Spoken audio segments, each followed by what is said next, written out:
Hello my dear students, मैं ज्योति बंसल आपका अपने यूट्यूब चैनल JH के अड्डा 92 पर फिर से एक नई वीडियो के साथ फिर से नए क्वेश्चंस के साथ आपका स्वागत करती हूं। आशा करती हूं कि आपने पिछली सारी वीडियो जो है वो अच्छे से देखी होंगी और उनसे आपके बहुत सारे जो टर्म्स हैं, बहुत सारे जो टॉपिक्स हैं वो अभी तक क्लियर हुए होंगे। आगे भी अपने ऐसे ही हर एक टॉपिक को अच्छे से समझ के करेंगे ताकि हमारे PYQs के साथ साथ में थ्योरी वाला पोर्शन भी जो है वो आधे से ज़्यादा जो है वो कंप्लीट हो जाएगा। चलिए हम अपनी जो है आज की क्लास को बिना टाइम वेस्ट किए स्टार्ट करते हैं। आप लोगों का बस इतना ही काम है कि क्लास को ज़्यादा से ज़्यादा शेयर करना, लाइक करना और चैनल को सब्सक्राइब करना। चलिए देखते हैं। देखिए, कल मैंने आपको कहा था कि कल की क्लास में हम ये मैन्युफैक्चरिंग ऑफ वूल का जो है वो पूरा का पूरा जो प्रोसेस है वो देखेंगे, है ना। तो आज मैं आपके सामने कुछ टर्म्स लेके आई हूँ, अपने एक बार इनको देख लेते हैं, उसके बाद हम क्वेश्चंस करेंगे। देखिए, सबसे पहले जो है वूल में क्या होती है। सबसे पहले क्या करेंगे, भेड़ों के बाल जो होते हैं उनको काटेंगे, उन्हीं से ऊन प्राप्त होती है, ठीक है ना। उसको क्या बोलते हैं, उसको बोलते हैं सियरिंग, ठीक है। उसके बाद उनको करते हैं शॉर्टिंग एवं ग्रेडिंग, यानी कि जो बाल काटे हैं उनको अपने क्या करेंगे, छंटाई करेंगे और उनका श्रेणीकरण करेंगे। छंटाई और श्रेणीकरण का मतलब कि जो गंदी ऊन होती है उनको साइड में कर देंगे, जो अच्छी ऊन होती है उनको अलग कर देंगे, है ना। उनका श्रेणीकरण कर देंगे कि ये फर्स्ट श्रेणी में, सेकंड में, थर्ड में, ये फोर्थ में, 4 श्रेणियाँ होती है, ठीक है। फिर उनकी स्काउरिंग करते हैं। स्काउरिंग जो है वो 2 तरीके से करते हैं, ठीक है। एक तो करते हैं अपने साबुन के घोल के द्वारा और एक करते हैं कार्बोनाइजिंग के द्वारा, ठीक है। फिर ड्राइंग यानी कि उसको सुखाते हैं। और स्काउरिंग के अंदर क्या होता है, किसी चीज़ को धोते हैं, ठीक है ना। धोने के बाद क्या करेंगे, उसको सुखाएंगे। सुखाने के बाद ऑयलिंग करते हैं, यानी उनको तेल लगाना, यानी कि उनको चिकना करते हैं, ठीक है। फिर डाइंग यानी कि उनको रंगेंगे, किसको, ये कच्चे जो रेशे होते हैं ना उनको रंगते हैं, ठीक है। फिर ब्लेंडिंग, उनको मिश्रित करते हैं। फिर कार्डिंग करते हैं, यानी कि धुनाई करते हैं, उनसे अशुद्धियों को हटा देते हैं। फिर कॉम्बिंग, उनके रेशों को समानांतर करते हैं कंघी करके।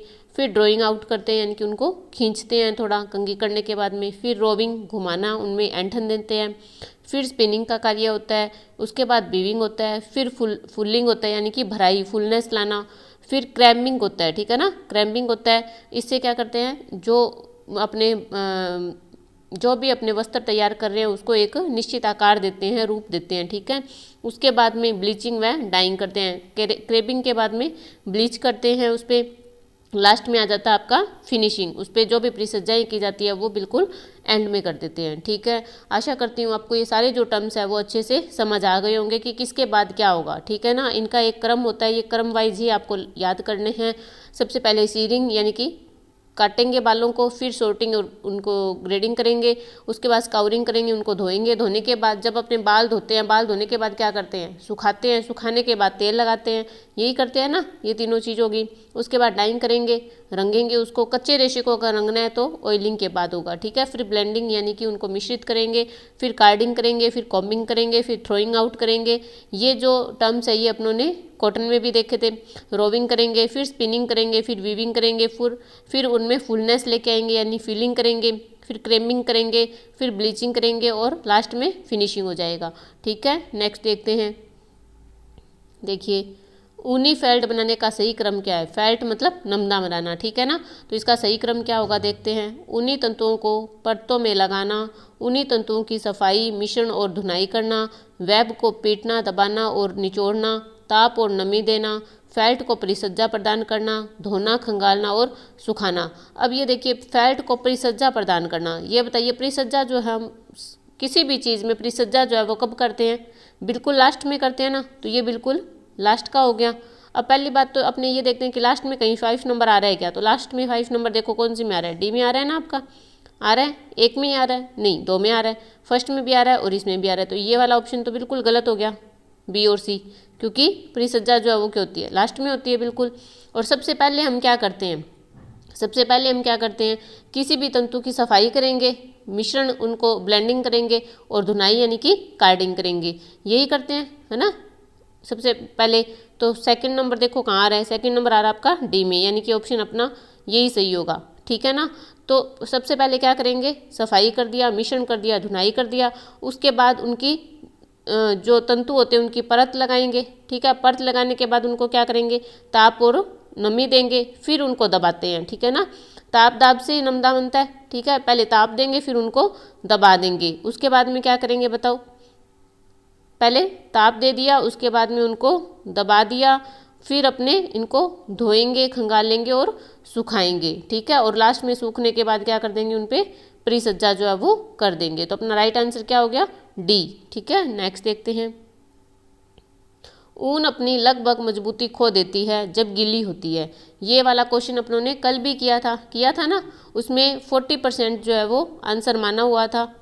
नहीं, ये किया नहीं था, ये मैंने आपको बताया था, ठीक है ना। इसमें जो लगभग मजबूती होती है ना, खोती है, वो खोती है आपकी 25 से 30%। लेकिन ये देखो TGT 19 के अंदर इसका जो आंसर माना गया था वो माना गया था 40%, ठीक है ना। इसका आंसर जो विभाग ने माना था वो क्या माना था, 40%। लेकिन अपने किसी भी बुक के अंदर पढ़ते हैं या नेट पे अपने सर्च करते हैं तो अपने को मजबूती जो है ये वाली मिलेगी, 25 से 30% जो है वो अपनी मजबूती जो है वो गीली अवस्था में खो देती है, ठीक है। नेक्स्ट देखते हैं, देखिए अभिकथन और कारण वाला है। ऊनी वस्त्र धोते समय गूंथने व दबाने का तरीका प्रयोग करते हैं।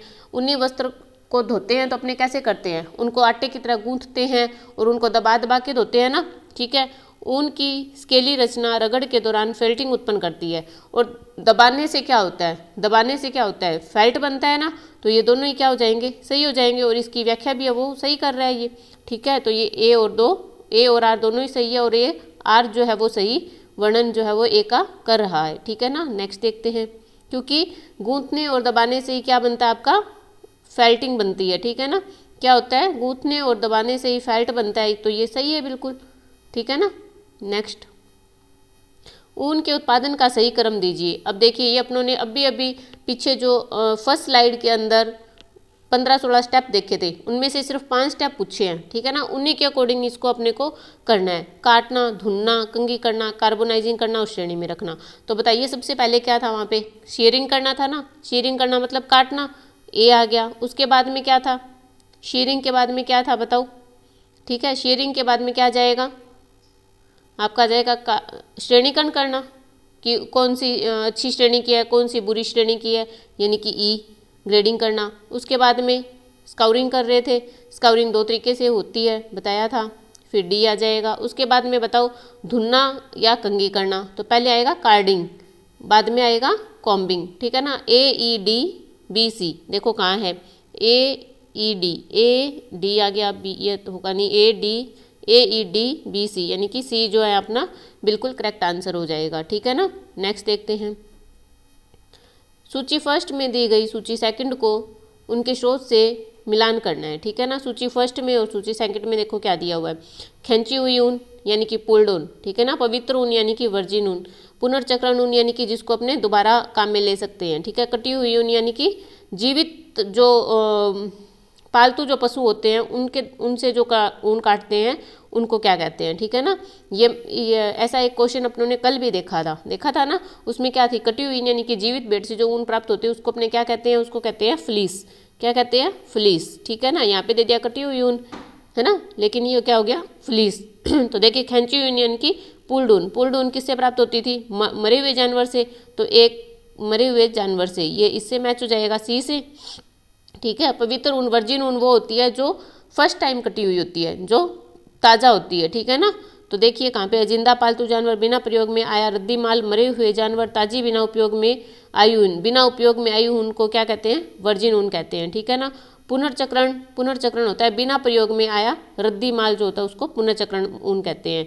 कटी हुई ऊन या फ्लिस ऊन किसको कहेंगे, जिंदा पालतू जानवर से जो ऊन प्राप्त होती है वो। अब ये देखिए 7 महीने से कम उम्र की यानी कि मेमना, जो मेमने से ऊन प्राप्त होती है उसको क्या कहते हैं, मेमना वूल कहते हैं, ठीक है ना। क्या कहते हैं, मेमना वूल कहते हैं। तो इसका आंसर क्या मिल गया अपने को, खींची ऊन यानी कि पुल्ड सी।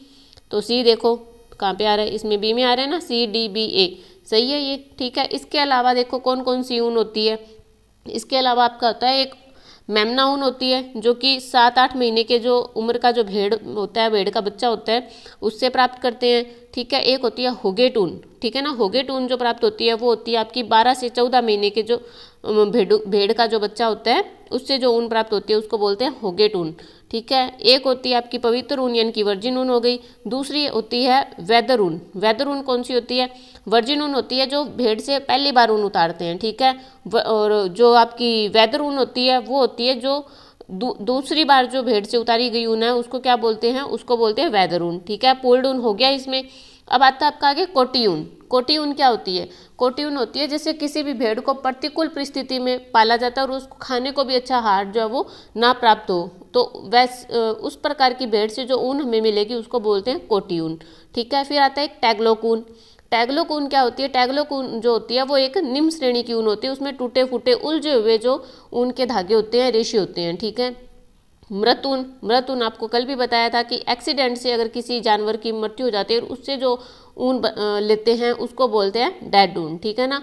एक होती है आपकी कालीन ऊन। ठीक है ना, कारपेट वूल। कारपेट वूल भी मोटी मोटी ऐसे गंदी सी, ठीक है, रुक्स छोटी छोटी ऐसे करके छोटे रेशे होते हैं, कड़े रेशे होते हैं, और उनसे क्या होता है कि पहनने वाले वस्त्र जो वो नहीं बनाए जाते, उससे क्या बनाए जाते हैं? उससे कालीन बनाए जाते हैं, कारपेट बनाए जाते हैं। ऐसी उनको क्या कहेंगे? कालीन ऊन कहते हैं। ठीक है, आई होप आपको बहुत अच्छे से ये सारे टर्म्स जो है वो पता चल गए होंगे। अब इससे रिलेटेड कोई भी क्वेश्चन आपका गलत नहीं होना चाहिए।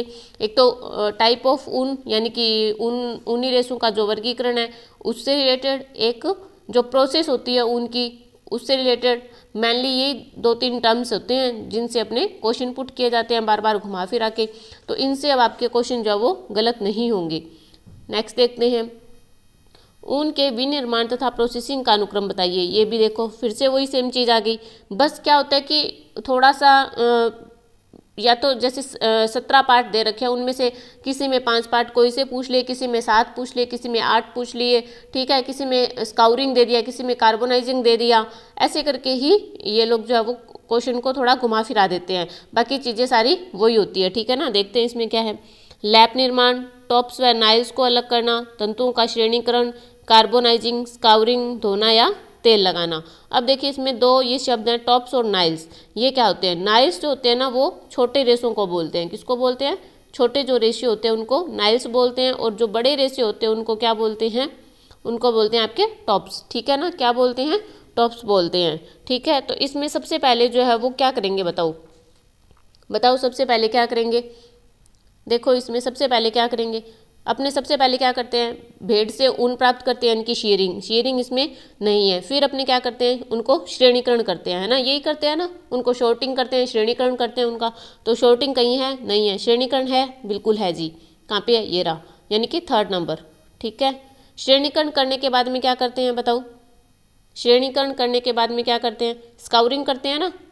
स्काउरिंग के अंदर ये रहा स्काउरिंग, यानी कि 3, 5। ठीक है, क्या करते हैं? स्काउरिंग करते हैं। स्काउरिंग के अंदर फिर क्या करते हैं? अपने कार्बोनाइजिंग करते हैं। ठीक है, यानी कि 4 नंबर। ठीक है, हो गया ये भी।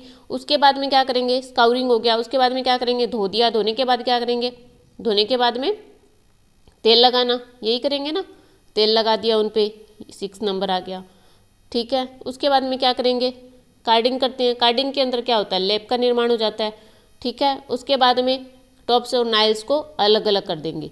ठीक है ना, ये इनका कूट तैयार हो गया। 3, 5, 4, ये देखो कहाँ है? 3, 4, 5 है? नहीं है, इसमें भी नहीं है, इसमें भी नहीं है। ये देखो ये रहा 3, 5, 4, 6, 1, 2। ठीक है, तो ये अपना आंसर क्या हो गया? डी। ठीक है, नेक्स्ट देखते हैं। देखिए नेक्स्ट क्वेश्चन, ऊनी कपड़े तैयार करने के लिए सही क्रम बताइए। ठीक है ना, ऊनी कपड़े तैयार करने के लिए सही क्रम बताइए। क्रेपिंग, ब्लीचिंग, कार्बोनाइजिंग और फुलिंग। तो अपनों ने अभी प्रोसेस पढ़ी है, तो बताइए आप सबसे पहले क्या करते हैं? सबसे पहले होता है स्काउरिंग। स्काउरिंग कैसे होता है? कार्बोनाइजिंग से, यानी कि 3rd हो गया। ठीक है, उसके बाद में क्या करते हैं बताइए? उसके बाद में क्या करते हैं? क्रेपिंग, ब्लीचिंग या फुलिंग। तो पहले भराई होती है, या क्रेपिंग होती है, या ब्लीचिंग होती है? बताइए क्या होती है सब पहले? बताइए क्या होता है? क्रेपिंग पहले होता है, या ब्लीचिंग, या फुलिंग? पहले क्या होता है? पहले फुलिंग होता है ना, यानी कि 3 के बाद आपका 4 नंबर। उसके बाद अपने क्या करते हैं? क्या करते हैं? क्रेपिंग करते हैं, 1 नंबर। उसके बाद क्या करते हैं? उसके बाद ब्लीच करते हैं, है ना, 2nd नंबर। देखिए ये कोड कहीं मिल रहा है क्या? 3, 4, 3, 4 कहीं है? देखो 3, 2, 2, 4, 1, 3, 4, 1। तो 3, 4 अपने को कहीं नहीं मिल रहा, नहीं मिल रहा। तो अब क्या करेंगे? अब अपने को कूट के अकॉर्डिंग जाना पड़ेगा, बिल्कुल जाना पड़ेगा कूट के अकॉर्डिंग, है ना। तो कूट के अकॉर्डिंग जाएंगे तो क्या होएगा? देखिए 3 ये वाला ढूंढे अपने, 4 1 2 है क्या कहीं, 4 1 2 इसमें है, तो कार्बोनाइजिन को अपने क्या कर देंगे, सबसे लास्ट में दे देंगे, ठीक है ना, क्योंकि इसके आसपास का जो ऑप्शन है वो अपने को यही मिल रहा है। लेकिन आप ध्यान रखना कि क्रम ये जो है वो गलत दिया हुआ है। कार्बोनाइजिंग जो है वो लास्ट में नहीं होते हैं, कार्बोनाइजिंग स्काउरिंग की प्रक्रिया के दौरान होती है, और स्काउरिंग की जो प्रक्रिया होती है वो 3 नंबर पे होती है, ठीक है ना। कितने नंबर पे होती है, 3 नंबर पे होते हैं। सबसे पहले शीरिंग होती है, फिर सोर्टिंग और ग्रेडिंग होती है, फिर स्काउरिंग होती है। स्काउरिंग 2 माध्यम से होती है, एक तो साबुन के घोल से होती है और एक कार्बोनाइजिंग के द्वारा होती है, ठीक है ना। तो कार्बोनाइजिंग जो वो सबसे पहले होगा। तो इसका या तो आंसर ये वैसे नहीं बन सकता, क्योंकि कार्बोनाइजिंग के बाद में इन्होंने ब्लीच दे दिया, तो ब्लीच जो है वो कार्बोनाइजिंग के बाद में नहीं होगा। फिर 1 नंबर यानी कि क्रेबिंग दे दिया और फिलिंग दे दिया। तो आपको पता है कि फुलिंग के बाद में क्रेबिंग होती है, तो ये चीज़ जो है वो गलत आ गई, यहाँ पे नहीं हो सकती, तो ये ऑप्शन भी गलत है। हालांकि ये चारों ही गलत हैं, क्योंकि कार्बोनाइजिंग जो है वो लास्ट में नहीं होती है, सबसे पहले होती है। लेकिन कूट के अकॉर्डिंग करना है तो अपने ये वाला आंसर जो है वो टिक कर देंगे, ठीक है। नेक्स्ट देखते हैं, अभिकथन और कारण। ऊन कुचलने से सिलवटें आसानी से ठीक हो जाती है। ऊन कुचलने से सिलवटें आसानी से ठीक हो जाती है, ये सही है या गलत है, बताइए। बिल्कुल सही है ना, कि ऊनी कपड़ों में सिलवटें नहीं पड़ती है, ठीक है। अगर थोड़ी बहुत होती है तो अपने उनको ऐसे थोड़ा सा रगड़ लेते हैं तो इतने में वो सेट हो जाती है, ठीक है। इसमें उत्कृष्ट बढ़ाव की विशेषता है, ये भी सही है क्या, इसमें उत्कृष्ट बढ़ाव की विशेषता है। तो बताइए ऊन में उत्कृष्ट बढ़ाव होता है या नहीं होता, बताइए ऊन में उत्कृष्ट बढ़ाव होता है या नहीं होता। तो ये भी होता है, उत्कृष्ट बढ़ाव तो होता है, लेकिन जो सिलवटें जो आसानी से ठीक हो जाती है वो क्या उत्कृष्ट बढ़ाव की वजह से होती है क्या, नहीं। वो किसकी वजह से होती है, जो उसमें लचीलापन पाया जाता है ना, जो उसकी लोच में जो शक्ति होती है उसकी वजह से होती है, ठीक है ना। ये है दोनों ही सही, लेकिन ये इसकी सही व्याख्या जो है वो नहीं कर रहा है।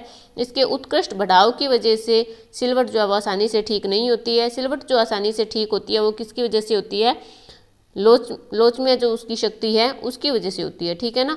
तो ए और आर दोनों सही है, ए और दोनों सही है, लेकिन व्याख्या जो है वो इसकी गलत है। तो आंसर क्या हो गया, सी, ठीक है। नेक्स्ट देखते हैं, सूक्ष्मदर्शी से ऊन का तंतु दिखता है।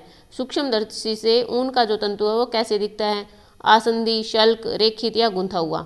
तो ऊन के तंतु में क्या मिलते हैं, शल्क मिलते हैं ना, और कितनी मात्रा होती है इसमें, 1000 से लेके 4000 तक प्रति इंच, है ना, प्रति इंच इनकी शल्कों की जो है वो मात्रा पाई जाती है ना। और जिसमें जितनी ज़्यादा शल्क होगी उतना ही वो ऊन क्या होगा, उच्च कोटि का होगा, ये ध्यान रखना, ठीक है ना। नेक्स्ट देखते हैं, ऊन की आणविक संरचना में सबसे कमजोर जोड़ कौन सा है। सबसे कमजोर जोड़ जो है वो कौन सा होगा, बताइए। आर्जिनिन का, सोडियम का, अम्लीय या सल्फर। तो सबसे कमजोर जो जोड़ होगा वो होगा आपका अम्लीय जोड़, ठीक है। कौन सा होगा, अम्लीय जोड़।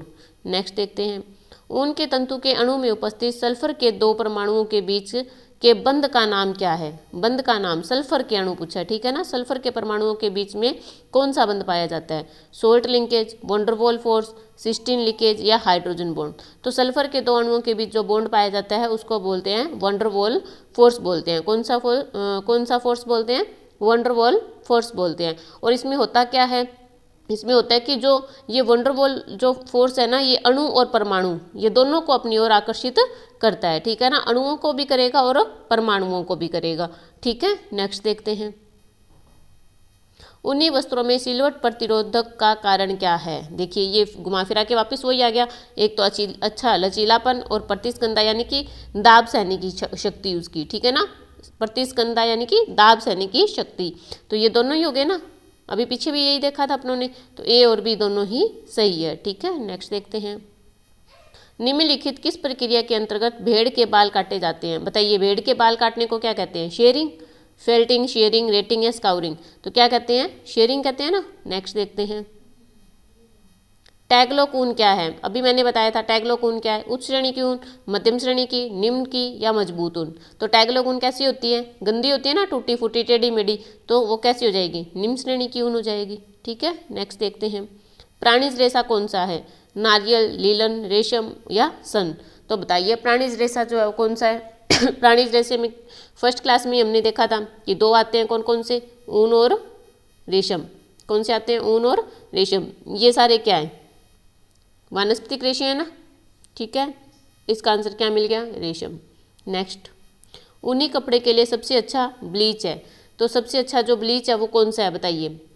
Chlorine, hydrogen peroxide, calcium chloride या सोडियम फ्लोराइड।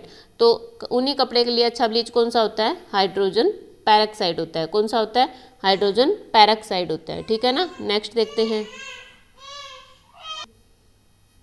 ऊनी कपड़े फिनिशिंग का अच्छा पदार्थ है, यानी कि ऊनी कपड़े की जो फिनिशिंग का पदार्थ है, अच्छा पदार्थ, वो कौन सा माना जाता है?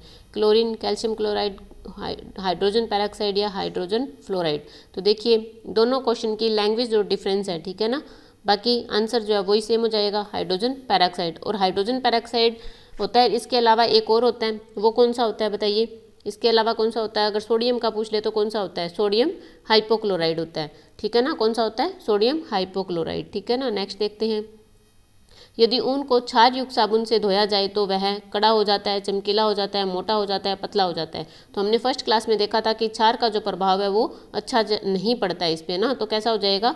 कड़ा हो जाएगा, ठीक है। नेक्स्ट देखते हैं, ऊनी वस्त्रों को धोने का सबसे उपयुक्त तरीका कौन सा है? तो ऊनी वस्त्रों को धोने का सबसे उपयुक्त तरीका कौन सा है? हाथ से साबुन और पानी की सहायता से, हाथ से डिटर्जेंट पाउडर और पानी से, कपड़े धोने की मशीन पाउडर और पानी से, या शुष्क धुलाई विधि से। तो ऊनी वस्त्रों को धोने का सबसे अच्छा तरीका कौन सा होता है? शुष्क धुलाई से होता है ना। कौन सा होता है? ड्राई क्लीन होता है, ठीक है। नेक्स्ट देखते हैं, जंतु तत्व के लिए जवलन टेस्ट देता है, यानी कि जानवर जो तंतु होते हैं उनको जलाने पे वो कैसा टेस्ट देते हैं? सल्फर की महक, भूरी राख, मोती का रूप और नीली आग। जब हम ऊन को जला के देखते हैं, ठीक है ना, किस ऊन को जला के देखना, उसमें से नीले रंग की जो है आग निकलती है, तो इसका आंसर क्या हो गया? नीली आग, ठीक है। नेक्स्ट देखते हैं, निम्नलिखित संगठन वाले रेशों को पहचान कीजिए, जिसमें 49 से 50% कार्बन होता है, 23 से 24% ऑक्सीजन होता है, 16% नाइट्रोजन और 7% हाइड्रोजन, और देखिए सल्फर 4%। ये अपने क्वेश्चन में भी आया था कि सल्फर जो कितने परसेंट मिलती है, ठीक है ना। तो सल्फर होती है 4%। तो सल्फर किस में मिलती है? ऊन में मिलती है, तो इसका आंसर क्या हो जाएगा? ऊन हो जाएगा, ठीक है। नेक्स्ट देखते हैं, ऊन जलने के बाद देती है, ऊन जलने के बाद देती है, उसका टेस्ट कैसा होता है? नीली आग देगी वो, ठीक है। और उसकी राख कैसी होएगी?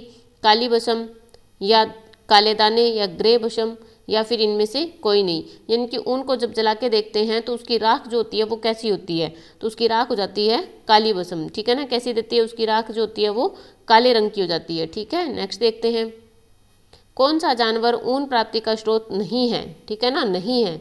भेड़, हिरन, ऊंट और बकरी। तो बताइए भेड़ से ऊन प्राप्त होती है? हाँ जी बिल्कुल होती है। जैसे कि मेरिनो भेड़ होगी, आपकी अल्पाका भेड़ हो गई, है ना। हिरन से होती है क्या? नहीं, हिरन से नहीं होती। ऊंट से भी होती है, जैसे लामा हो गया, विक्यूना हो गया, एक दो कुबड़ वाला ऊन होता है, जैसे वो हो गया, ठीक है। बकरी से भी होती है, जैसे अंगोरा बकरी होगी, कश्मीरी गोट हो गई, है ना। और अंगोरा जो है वो एक खरगोश भी होता है, ठीक है ना। अंगोरा क्या होता है? एक खरगोश भी होता है, ठीक है। उससे भी ऊन प्राप्त होती है। तो इसका आंसर क्या मिल गया अपने को? हिरन से जो है वो ऊन की प्राप्ति नहीं होती है, ठीक है। धन्यवाद। आज के लिए इतना ही, और आज हमारा ऊन जो है वो कंप्लीट हो गया है। आगे हम नेक्स्ट वीडियो में रेशम से संबंधित जो है वो क्वेश्चंस करेंगे। वो भी क्या है? एक एनिमल फाइबर है ना, रेशम। ऊन कंप्लीट हो गया है, अब हम अपना रेशम को स्टार्ट करेंगे। तब तक के लिए धन्यवाद। क्लास को ज़्यादा से ज़्यादा शेयर करना। धन्यवाद।